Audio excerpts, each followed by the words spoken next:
Hi everyone, good morning. তোমরা সবাই কেমন আছো? আশা করি তোমরা খুব খুব ভালো আছো। আমি কিন্তু একদম ভালো নেই, এতটাই ঠান্ডা লেগে গেছে তোমাদেরকে কি বলবো। নাক পুরো এঁটে গেছে, গলা ছনছনে ব্যথা। আমার গলা শুনেই তোমরা বুঝতে পারছো গলা পুরো ফ্যাঁস ফ্যাঁসে হয়ে গেছে। তো প্লিজ একটু ম্যানেজ করে নিও। এখন বাজে 10:30, আমি রেডি হয়ে গেছি। আজকে যাব মামা শ্বশুর বাড়িতে। মামা শ্বশুর বাড়িতে পূজা আছে, তো তার জন্য রেডি হয়ে গেছি। তো মা মানসিক করেছিল যে আমার মেয়ে হোক বা ছেলে হোক, তার ওজনে বাতাসা দেবে। তো সেখানেই যাচ্ছি ওখানে। আর আজকে দেবো অঞ্জলি। তো সকাল থেকে না খেয়ে আছি। আর এই শাড়িটা পরে আমার কেমন লাগছে অবশ্যই বলো। এই শাড়িটা দিয়েছিল আমার মামিমা সাদের সময়, তো তখন তো পরতে পারিনি, আজকে সুযোগ পেয়েছি যে পরে নিই। আর এই শাড়িটা মামিমার ছেলে মানে আমার ভাই এনেছিল পছন্দ করে, যে দিদি যেন পরে। আর শাড়িটা কিন্তু বেশ সুন্দর, বাসন্তী কালারে, আমার কিন্তু পছন্দ হয়েছে। আর ভাই ভালোবেসে নিয়ে এসছে, না পরলে হয়।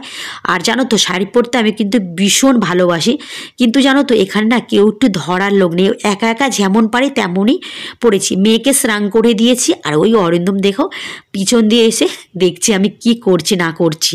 আর অবশ্যই কিন্তু বললো শাড়িতে আমাকে কেমন লাগছে। আর মেয়েকে পুরো প্যাক করে নিয়েছি, যেহেতু আমার তো প্রচুর ঠান্ডা লেগে গেছে, মেয়ের যেন না ঠান্ডা লাগে। তো তার জন্য মেয়েকে একদম 3টে সোয়েটার পরে নিয়েছি। আর আমিও সোয়েটার, টুপি সবই। আর একটু আমি ডান্স করছি, জানো তো আমি না একটু ডান্স করতে ভালোবাসি। কোথাও গেলে একটু ডান্স করি, মানে আমি পাগলি হয়ে গেছে। আমার বর বলছে তুমি কি পাগলি হয়ে গেছে? তো চলো আমার মাম্মামকে একটু দেখায় কেমন লাগছে। তো পুতুলও চলে এসছে। তো চলো পুতুল, আমি আর মাম্মাম একটু তোমাদেরকে দেখায় কেমন লাগছে। তো মাম্মাম দেখো ক্যামেরা অন করলে না আমার মাম্মাম মানে পুরো বড় বড় চোখ বার করে দেখে যে কি হচ্ছে, মানে ওর ছবি তো ক্যামেরায় দেখাচ্ছে, তো তার জন্য দেখো বড় বড় চোখ বার করে দেখছে। তো চলো বন্ধুরা নিচেই যায়, নিচে গিয়ে আবার তোমাদের সাথে কথা বলছি। তো পুতুল যাবে না বলছিল, তো ওকে বললাম চ যাই। ও তো বাড়িতেই আছে, তো কোনোদিনও যায়নি। আর এই পূজাতে প্রথম আমি যাচ্ছি। প্রত্যেক বছরই কিন্তু এই মায়ের পূজা হয়, তো আর বছরও আমি যাইনি, তার পরের বছরেও আমি যাইনি। এবছরে প্রথম আমি যাচ্ছি মায়ের পূজা দিতে। তো অঞ্জলি দেবো ওখানে গিয়ে। আর এখানে চলে এসছে বাতাসা, এটা হলো আমার মাম্মামের ওজনের বাতাসা।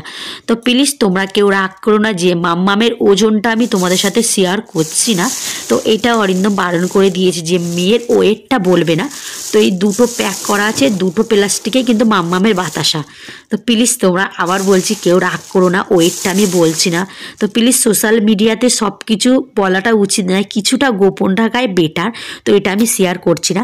তো এই যে মা, আমি, মাম্মাম, পুতুল আর একটা জেঠিমা, 3জনে গাড়িতে উঠে গেছি।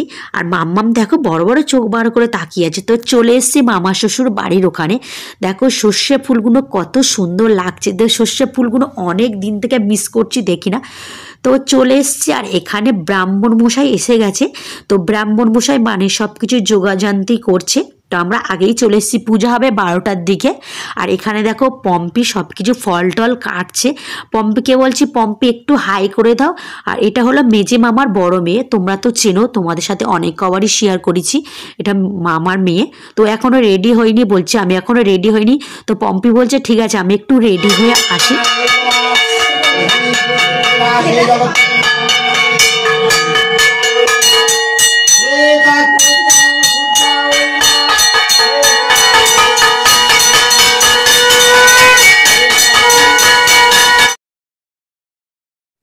তো এখানে সবাই বসে পড়েছি অঞ্জলি দেব বলে। মামা শ্বশুর, মামা শাশুড়ি, মা সবাই আছে যে অঞ্জলি দেব।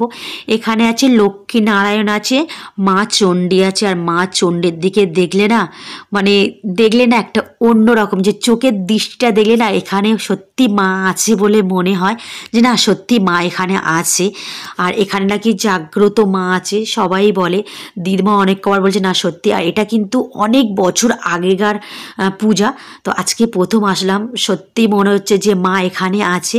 তো আমরা অঞ্জলিতে সবাই বসে পড়েছি।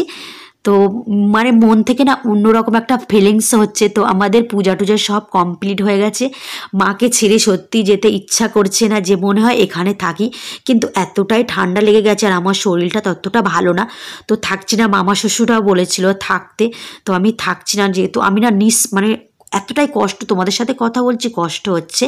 তো বন্ধুরা প্লিজ কেমন লাগলো অবশ্যই তোমরা বলো, আর প্লিজ একটু শেয়ার করে দিও। আর চলো একটা কুকুরকে তোমাদের সাথে শেয়ার করি। কি হয়েছে? তুমি ডাকো।